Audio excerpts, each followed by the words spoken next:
முக்கிய செய்திகள். நெருக்கடி நிலை பிரகடனம் குறித்த மக்களவைத் தலைவரின் தீர்மானம் நாடாளுமன்ற வரலாற்றிலேயே இல்லை என எதிர்க்கட்சிகள் கண்டனம். நீட் முறைகேடு வழக்கில் பீகாரைச் சேர்ந்த 2 பேரை கைது செய்தது சிபிஐ. பாஜகவுக்கு நெருக்கடி கொடுக்க இந்தியா கூட்டணி தீவிர ஆலோசனை. மன்னராட்சியின் சின்னமான செங்கோலை அகற்ற வேண்டும், அரசியல் சாசனத்தை வைக்க சமாஜ்வாதி கட்சி வலியுறுத்தல். கோவையில் கிரிக்கெட் ஸ்டேடியம் கட்டும் பணி இந்த ஆண்டு தொடங்கப்படும், சட்டப்பேரவையில் அமைச்சர் உதயநிதி ஸ்டாலின் அறிவிப்பு. தமிழ்நாட்டில் தென்மேற்கு பருவமழை தீவிரம், அணைகள் நிரம்பியதால் நீர்நிலைகளில் வெள்ளப்பெருக்கு.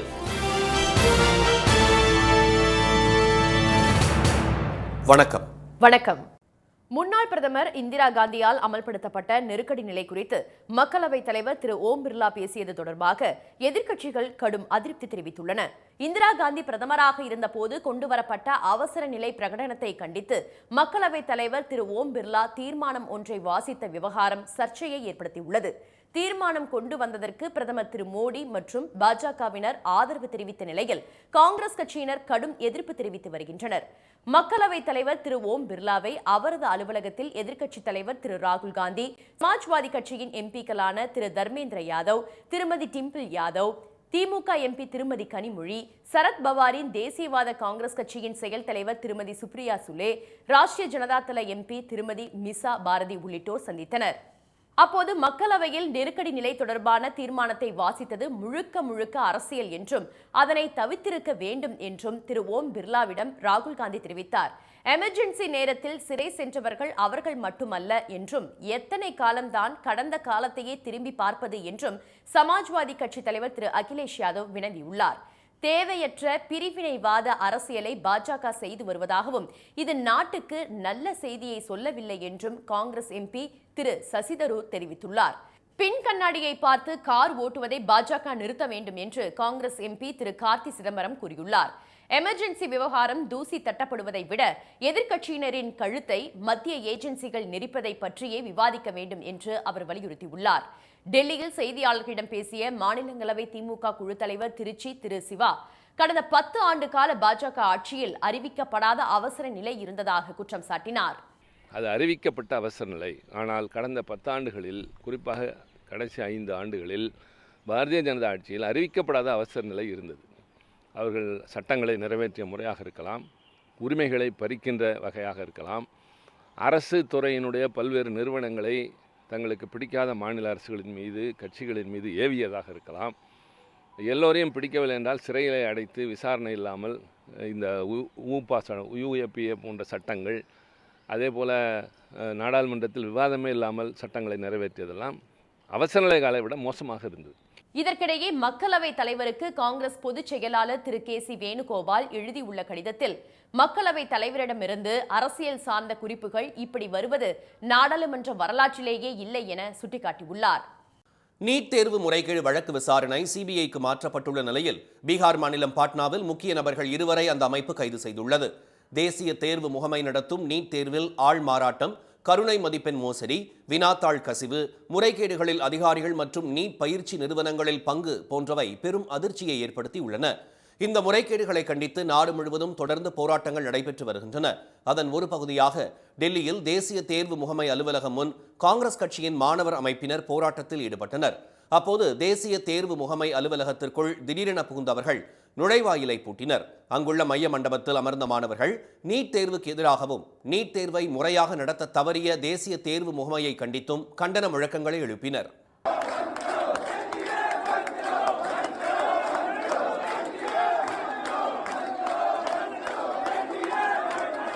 ராஜஸ்தான், ஹரியானா, குஜராத், மகாராஷ்டிரா, பீகார் உள்ளிட்ட மாநிலங்களில் நடைபெற்ற நீட் தேர்வு முறைகேடுகள் தொடர்பாக அந்தந்த மாநில பொருளாதார குற்றப்பிரிவு போலீசார் 19 பேரை கைது செய்தனர்.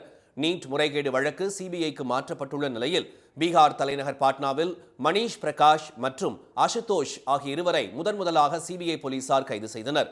வினாத்தாள்களை தேர்வுக்கு முன்பு விநியோகம் செய்தது மற்றும் எரித்தது உள்ளிட்ட புகார்களில் மணீஷ் பிரகாஷ் முக்கிய குற்றவாளியாக கருதப்படுகிறார்.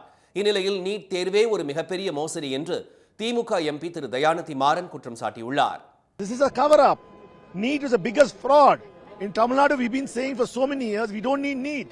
In fact, right now it is saying the National Testing Agency is not a government body. It's an independent body, individual, private body.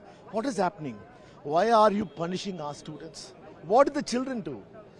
இதற்கிடையே ராஜஸ்தான் மாநிலம் கோட்டாவில் தங்கியிருந்து தனியார் நீட் பயிற்சி மையத்தில் பயிற்சி பெற்று வந்த பீகார் மாநிலத்தைச் சேர்ந்த ஹிரிஷித் குமார் என்ற மாணவர் நேற்று தமது அறையில் தூக்கிட்டு தற்கொலை செய்து கொண்டார். நடப்பாண்டில் மட்டும் கோட்டா நகரத்தில் 12 பேர் தற்கொலை செய்துள்ளனர். இந்நிலையில் நீட் தேர்வு முறைகேடு உள்பட முக்கிய பிரச்சனைகள் குறித்து திமுக எம்பிக்கள் டெல்லியில் ஆலோசனை நடத்தினர். பின்னர் செய்தியாளர்களிடம் பேசிய திருமதி கனிமொழி, நாடாளுமன்ற 2 அவைகளிலும் இன்று முக்கிய பிரச்சனையாக நீட் பிரச்சனையை எழுப்ப உள்ளதாக கூறினார். இதேபோல் காங்கிரஸ் தலைவர் திரு மல்லிகார்ஜுன கார்கே இல்லத்தில் இந்தியா கூட்டணி கட்சி எம்பிக்களின் ஆலோசனை கூட்டம் நடைபெற்றது. இந்த கூட்டத்தில் எதிர்க்கட்சித் தலைவர் திரு ராகுல் காந்தி, திருமதி கனிமொழி, திரு ரவிக்குமார் உள்ளிட்டோருடன் உத்தவ் தாக்கரே, சிவசேனா, சமாஜ்வாதி, ராஷ்டிரிய ஜனதா தளம், தேசியவாத காங்கிரஸ் உள்ளிட்ட கட்சிகளின் பிரதிநிதிகளும் கலந்து கொண்டனர். நாடாளுமன்றத்தில் மன்னராட்சியின் சின்னமான செங்கோலை அகற்றிவிட்டு அரசியல் சாசனத்தை வைக்க வேண்டும் என சமாஜ்வாதி கட்சி வலியுறுத்தியுள்ளது. புதிய நாடாளுமன்ற கட்டிடம் திறக்கப்பட்ட போது மக்களவையில் செங்கோல் நிறுவப்பட்ட போதே அதற்கு ஆதரவும் எதிர்ப்பு கிளம்பியது. தமிழ்நாட்டில் இருந்து கொண்டு செல்லப்பட்ட தங்கத்தால் ஆன 5 அடி நீள செங்கோல் தற்போது மக்களவைத் தலைவரின் இருக்கைக்கு அருகில் வைக்கப்பட்டுள்ளது. இதுகுறித்து சமாஜ்வாதி கட்சியின் மூத்த உறுப்பினர் திரு ஆர்.கே. சௌத்ரி மக்களவைத் தலைவர் திரு ஓம் பிர்லாவுக்கு எழுதியுள்ள கடிதத்தில், ஜனநாயகத்தின் சின்னமாக இந்திய அரசியலமைப்பு உள்ளபோது பிரதமர் திரு மோடி தலைமையிலான பாஜக அரசு மன்னராட்சியின் சின்னமான செங்கோலை நாடாளுமன்றத்தில் நிறுவியுள்ளதாக தெரிவித்துள்ளார். ஜனநாயக நாடான இந்தியாவை அரசியலமைப்பு சட்டம்தான் ஆள வேண்டும், மன்னரின் செங்கோல் ஆளக்கூடாது என்றும் அதில் அவர் வலியுறுத்தியுள்ளார். இந்தியா சுதந்திர நாடாக மாறிவிட்ட பிறகு முடியாட்சி அல்லது மன்னராட்சியின் சின்னமாக விளங்கும் செங்கோலை உடனே அகற்றிவிட்டு அந்த இடத்தில் அரசியலமைப்பு சாசனத்தை இடம்பெறச் செய்ய வேண்டும் என்று அக்கடிதத்தில் திரு சௌத்ரி வலியுறுத்தியுள்ளார். இது அரசியலில் பெரும் விவாதத்தை கிளப்பியுள்ளது. திரு ஆர்.கே. சௌத்ரி எம்பியின் கருத்துக்கு சமாஜ்வாதி கட்சி தலைவர் திரு அகிலேஷ் யாதவ் ஆதரவு தெரிவித்துள்ளார். செங்கோல் நிறுவப்பட்ட போது நெடுஞ்சான் கிடையாக விழுந்து வணங்கிய பிரதமர் திரு மோடி பதவி பிரமாணத்தின் போது அதை மறந்துவிட்டார் என்றும் திரு அகிலேஷ் குறிப்பிட்டுள்ளார். செங்கோலை அகற்ற வேண்டும் என்ற கருத்துக்கு ஆதரவு தெரிவித்துள்ள தமிழ்நாடு காங்கிரஸ் எம்பி திரு மாணிக்கம் தாகூர், செங்கோல் நிறுவப்பட்ட நாளில் திரு மோடி மிகப்பெரிய நாடகத்தை அரங்கேற்றியதாக சாடியுள்ளார். இதுகுறித்து கருத்து தெரிவித்துள்ள பாஜக செய்தி தொடர்பாளர் திரு சென்ஷாத் பூனவல்லா, இந்தியா மற்றும் தமிழ் கலாச்சாரத்தை இவர்கள் அவமதிப்பதாக கூறியுள்ளார். கோவையில் பன்னாட்டு கிரிக்கெட் ஸ்டேடியம் கட்டும் பணி இந்த ஆண்டு தொடங்கப்படும் என்றும் முதலமைச்சர் கோப்பை விளையாட்டுப் போட்டிகளில் கூடுதல் விளையாட்டுகள் சேர்க்கப்படும் என்றும் அமைச்சர் திரு உதயநிதி அறிவித்துள்ளார். சட்டப்பேரவையில் நேற்று விளையாட்டு, இளைஞர் நலன் மற்றும் மேம்பாட்டுத்துறை, கைத்தறித்துறை, கூட்டுறவுத்துறை, உணவு மற்றும் நுகர்வோர் பாதுகாப்புத்துறை ஆகியவற்றின் மானிய கோரிக்கைகள் மீதான விவாதம் நடைபெற்றது. இந்த விவாதத்திற்கு பதிலளித்து பேசிய விளையாட்டு மற்றும் இளைஞர் நலன் மற்றும் மேம்பாட்டுத்துறை அமைச்சர் திரு உதயநிதி, டாக்டர் கலைஞர் விளையாட்டு உபகரணங்கள் வழங்கும் திட்டத்தின் கீழ் மதுரை, கோவை, திருவள்ளூர், செங்கல்பட்டு, காஞ்சிபுரம், திருப்பூர் மாவட்டங்களில் உள்ள 2072 கிராம பஞ்சாயத்துகளுக்கு வழங்கியுள்ளதாகவும் மீதமுள்ள அனைத்து கிராம பஞ்சாயத்துகளுக்கும் விரைவில் வழங்கப்படும் என்றும் கூறினார். முதலமைச்சர் கோப்பை விளையாட்டுப் போட்டிகளில் இந்த ஆண்டு கூடுதல் விளையாட்டுகள் சேர்க்கப்படும் என்று அவர் தெரிவித்தார். விளையாட்டு அரங்கங்கள் இல்லாத சட்டமன்ற தொகுதிகளில் தலா ஒரு மினி ஸ்டேடியம் அமைக்கப்படும் என்ற வகையில் 9 தொகுதிகளில் மினி ஸ்டேடியம் அமைக்கும் பணிகள் நடந்து வருவதாக திரு உதயநிதி கூறினார். சென்னைக்கு அடுத்தபடியாக கோவையில் பன்னாட்டு கிரிக்கெட் ஸ்டேடியம் அமைக்கும் பணி இந்த ஆண்டில் தொடங்கப்படும் என்று அவர் அறிவித்தார். சென்னைக்கு அடுத்தபடியாக கோவையில் பன்னாட்டு கிரிக்கெட் ஸ்டேடியம் அமைக்கப்படும் என்ற வாக்குறுதியை முதலமைச்சர் அவர்கள் அளித்திருந்தார்கள். நம்முடைய முதலமைச்சருடைய அறிவுரைப்படி அந்த மைதானத்தை அமைப்பதற்கான இடத்தை தேர்வு செய்யும் பணியை 2 வாரங்கள் முன்பு நாம் கோவை சென்ற பொழுது தொடங்கியுள்ளோம். இந்த ஆண்டில் அதற்கான பணிகள் தொடங்கப்படும் என்ற தகவலையும் மகிழ்ச்சியோடு தெரிவித்துக் கொள்கின்றேன். கைத்தறித்துறை மானிய கோரிக்கை மீதான விவாதத்திற்கு பதிலளித்த அமைச்சர் திரு காந்தி, கைத்தறி நெசவாளர் கூட்டுறவு சங்கங்களில் உள்ள நெசவாளர்களுக்கு வழங்கப்படும் கூலியில் 10% அகவிலைப்படி உயர்த்தி வழங்கப்படும் என்று அறிவித்தார். பாலிடெக்னிக், ஐடிஐ நிறுவனங்களில் ஜவுளிகள் தொடர்பான படிப்புகள் அறிமுகப்படுத்தப்படும் என்று அவர் கூறினார். ஜவுளி தொழில் முனைவோருக்கு ஜவுளித்துறையில் குறுகிய கால பயிற்சி திட்டம் செயல்படுத்தப்படும் என்றும் திரு காந்தி தெரிவித்தார். கூட்டுறவுத்துறை மானிய கோரிக்கை மீதான விவாதத்திற்கு பதிலளித்த அமைச்சர் திரு பெரிய கருப்பன், கூட்டுறவு அமைப்புகள் மூலம் 1 லட்சம் கோடி ரூபாய் கடன் உதவி வழங்கப்படும் என்று கூறினார். கூட்டுறவு சங்கங்களில் 63 லட்சம் உறுப்பினர்கள் தகுதியற்றவர்கள் என கண்டுபிடிக்கப்பட்டுள்ளதாக அவர் தெரிவித்தார். கடந்த ஆட்சி காலத்தில் சேர்க்கப்பட்டு தற்போது உள்ள அவர்கள் ஒப்படைத்த இது ஆட்சி மாற்றத்தின் போது பார்த்தீங்கன்னா 1,90,26,152 உறுப்பினர்களில் 63,22,288 உறுப்பினர்கள் இதுவரை தகுதியற்றவர்களாக கண்டறியப்பட்டிருக்கிறார்கள். உயிர் நீத்தவர்கள் அதில் இருக்கிறாங்க, போலியான உறுப்பினர்கள் இருக்கிறாங்க. உணவு மற்றும் நுகர்வோர் பாதுகாப்புத்துறை மானிய கோரிக்கைக்கு பதிலளித்த அமைச்சர் திரு சக்கரபாணி, நெல் விவசாயிகளின் நலனுக்கான 50 நேரடி நெல் கொள்முதல் நிலையங்கள் அமைக்கப்படும் என்று கூறினார். திண்டுக்கல் மற்றும் கிருஷ்ணகிரி மாவட்டங்களில் 25 கோடி ரூபாய் மதிப்பீட்டில் 18,000 மெட்ரிக் டன் கொள்ளளவுடன் மேற்கூரையுடன் கூடிய 6 நவீன நெல் சேமிப்பு தளங்கள் நபார்ட் மூலம் அமைக்கப்படும் என்பன உள்ளிட்ட 20 அறிவிப்புகளை அவர் வெளியிட்டார். தமிழகத்தில் தென்மேற்கு பருவமழை தீவிரமடைந்து வரும் நிலையில் பல அணைகள் வேகமாக நிரம்பி வருவதுடன் நீர்நிலைகளில் வெள்ளப்பெருக்கு ஏற்பட்டுள்ளது. மேற்கு தொடர்ச்சி மலையையொட்டிய மாவட்டங்களில் கடந்த சில நாட்களாக கனமழை பெய்து வருகிறது. நீலகிரி மாவட்டம் கூடலூர், பந்தலூர் பகுதிகளில் வெளுத்து வாங்கிய கனமழையால் சிற்றாறுகள் மற்றும் கிளை ஆறுகளில் வெள்ளம் கரை புரண்டுகிறது. கோவை மாவட்டம் மற்றும் சுற்றுப்பகுதிகளில் கொட்டிய கனமழையால் வால்பாறை அருகே உள்ள 165 அடி உயரம் கொண்ட சோலையார் அணை 100 அடியை எட்டியது.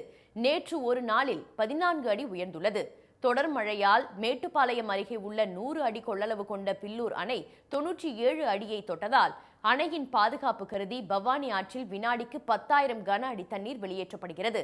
இதனால் கரையோர மக்களுக்கு வருவாய்த்துறையினர் வெள்ள அபாய எச்சரிக்கை விடுத்துள்ளனர். கன்னியாகுமரி மாவட்டத்தில் பெய்த தொடர் மழை காரணமாக முக்கிய அணையான பேச்சிப்பாறை அணையின் நீர்மட்டம் கிடுகிடுமென உயர்ந்து வருகிறது. இதனால் அணையில் இருந்து வினாடிக்கு 3,000 கன அடி தண்ணீர் வெளியேற்றப்படுவதால் கோதை ஆற்றில் வெள்ளப்பெருக்கு ஏற்பட்டுள்ளது. இதனால் கரையோரம் வசிக்கும் மக்களுக்கும் வெள்ள அபாய எச்சரிக்கை விடுக்கப்பட்டுள்ளது. திற்பரப்பு அருவியில் வெள்ளம் கரை புரண்டு கொட்டுவதால் சுற்றுலா பயணிகள் குளிக்க தடை விதிக்கப்பட்டுள்ளது.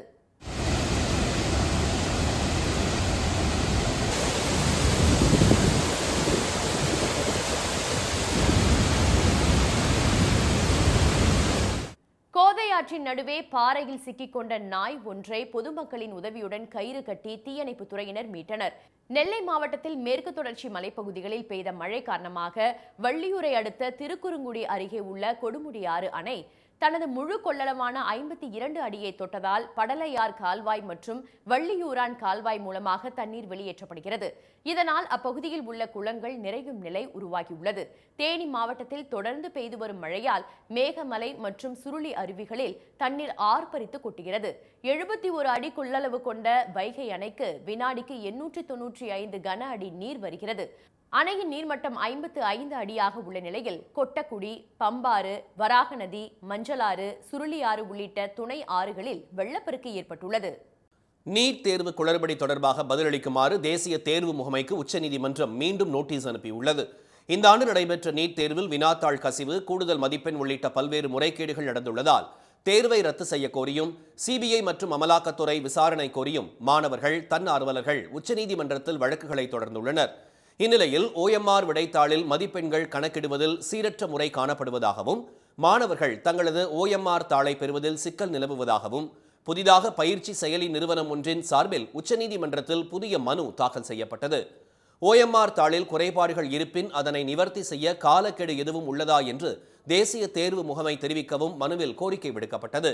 மனுவை விசாரித்த விடுமுறை கால நீதிபதிகள் திரு மனோஜ் மிஸ்ரா, திரு SVN பாட்டி இதுகுறித்து அடுத்த மாதம் 8ஆம் தேதிக்குள் விளக்கமளிக்குமாறு தேசிய தேர்வு முகமைக்கு உத்தரவிட்டனர். நீட் தேர்வு தொடர்பாக பயிற்சி மையங்கள் தாக்கல் செய்யும் 32வது மனு இதுவாகும் என்ற நீதிபதிகள் செயலி நிறுவனத்தின் அடிப்படை உரிமைகள் எந்த வகையில் பாதிக்கப்பட்டுள்ளது என்று கேள்வி எழுப்பினர்.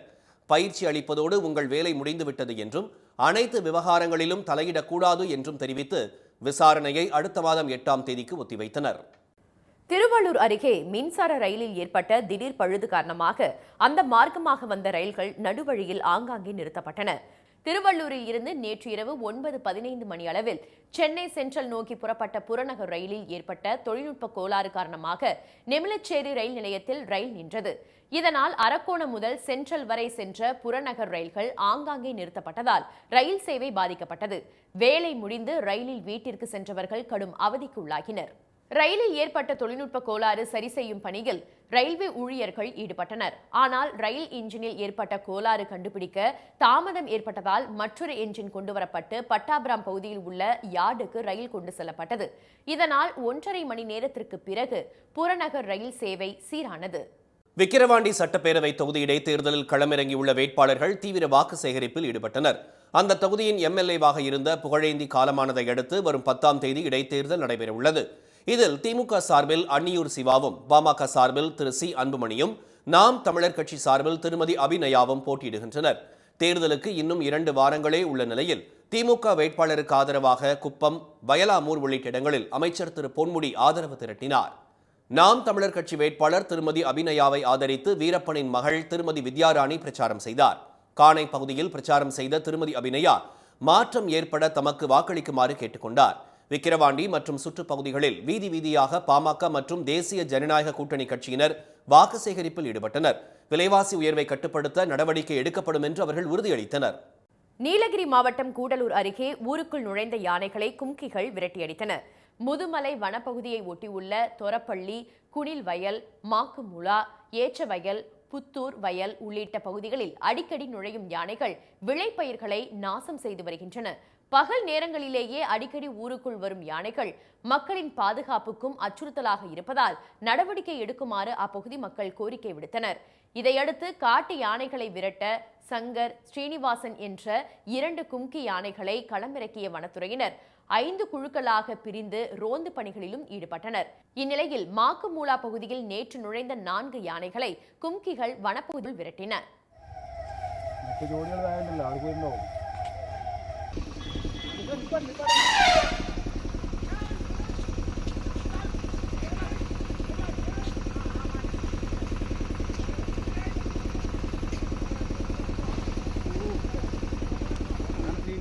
பழாப்பழ சீசன் என்பதால் யானைகள் வனப்பகுதிகளில் இருந்து விளைநிலங்களுக்கு படையெடுப்பதாக வனத்துறையினர் தெரிவித்தனர்.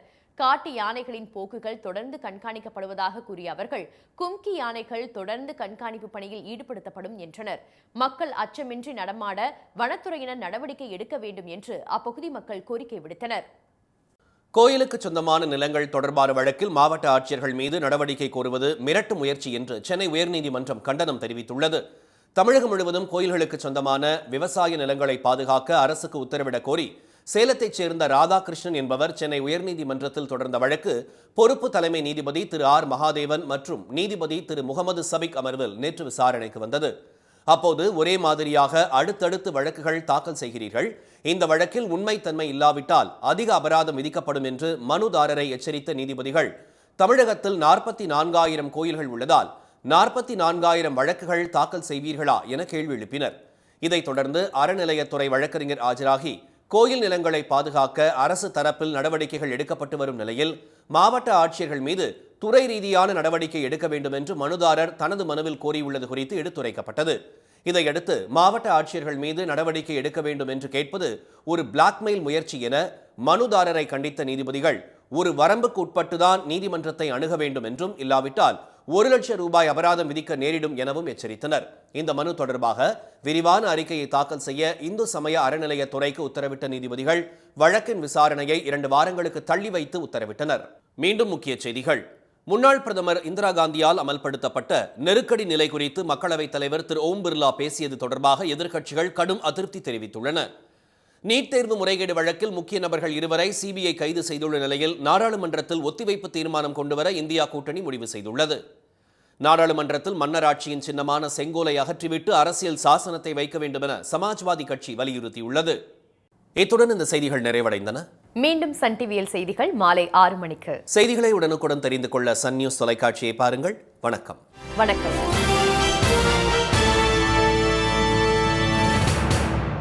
உடனுக்குடன் செய்திகளை தெரிந்து கொள்ள சன் நியூஸ் பெல் ஐகானை கிளிக் பண்ணுங்க.